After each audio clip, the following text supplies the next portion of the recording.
In this video, we're going to install the WorldExtend IronDoor. Then we're going to go to another machine, access the portal we just created, and access the default applications, which is the desktop and a VPN file share tunnel for the machine we just installed the IronDoor software on. Let's begin. It's important to note that a single install of an IronDoor agent on your network will allow you to access any desktop within your network, as well as publish Windows applications, terminal services applications, legacy applications, and such. Click Run again. Setup.exe downloads, and the wizard begins. Click Next. Agree to the software license agreement. In this case, we'll take the default path for where we want the IronDoor agent software to be installed. Click Next and Next.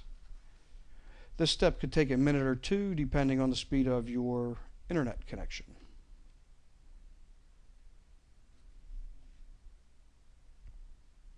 Okay, all the necessary files have been downloaded. Click Next.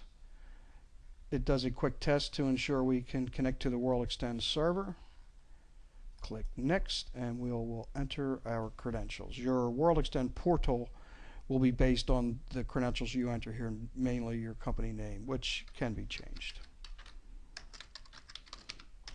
We will be Wex install. My username will be Scott. Password. Be sure to use a valid email address. You will receive a nice welcome letter with your URL and your logon credentials so you can access your network.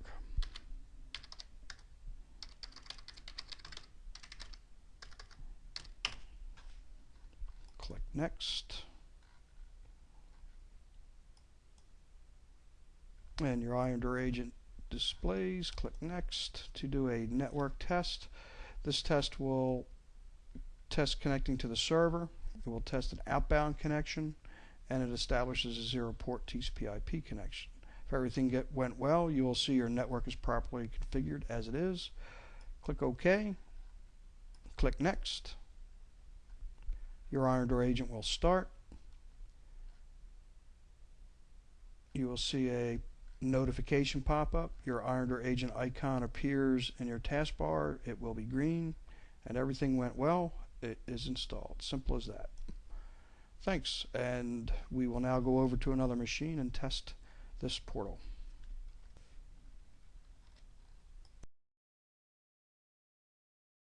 Okay, I've come to another machine. I've accessed my email, and here is my welcome letter along with my portal address, username, and password. Let's click on the portal and begin the test.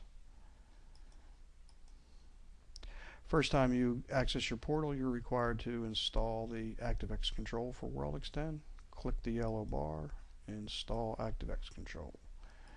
Install. You should receive this message. Controls properly initialized. Click here to close the window and go back. You have to restart your browser. And here we are. Let's enter the username and password we created.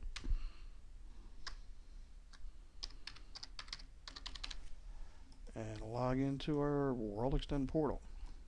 As you can see, the install of the WorldExtend IronDoor gives you two default applications. One is the desktop of the machine you installed it on. Another is a file share VPN to that machine as well to access the file shares, essentially drive mapping. Let's try the desktop. ActiveX control will load, starting the web-enabled RDP session. And we'll log right in. As long as your username and password is the same from WorldExtend as the machine you're logging in on, your credentials will pass to that machine, and you'll log right into the desktop. And here we are.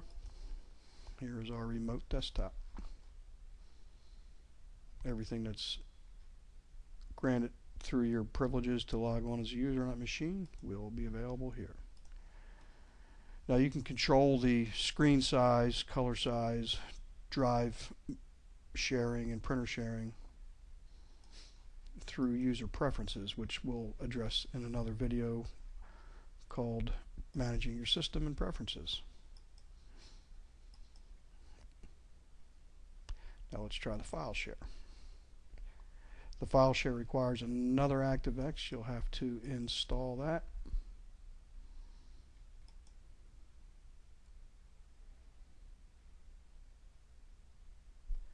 And the file share ActiveX control will load. And you'll see a screen just like this here. Click on Open Network Folders to start the drive mapping.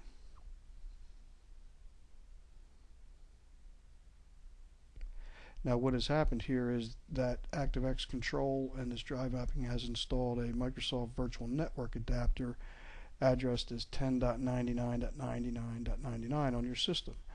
That is how the tunnel works. The tunnel is tunneled your 3389 through this virtual network adapter out through the IronDoor agent. And as you can see, any file shares that are enabled on that remote machine are now available to you right in your Explorer. And that is it. You can keep this minimized on your desktop and access your file shares at will. Thanks. And the next video we will cover user preferences, setting your Windows application settings where you can set your screen size, color depth, whether or not to map disk drives and printers, etc. And if you're administrator for your system, you can create new users, create applications, etc. So be sure to check out the next video, Managing Systems and Preferences. Thanks. Bye.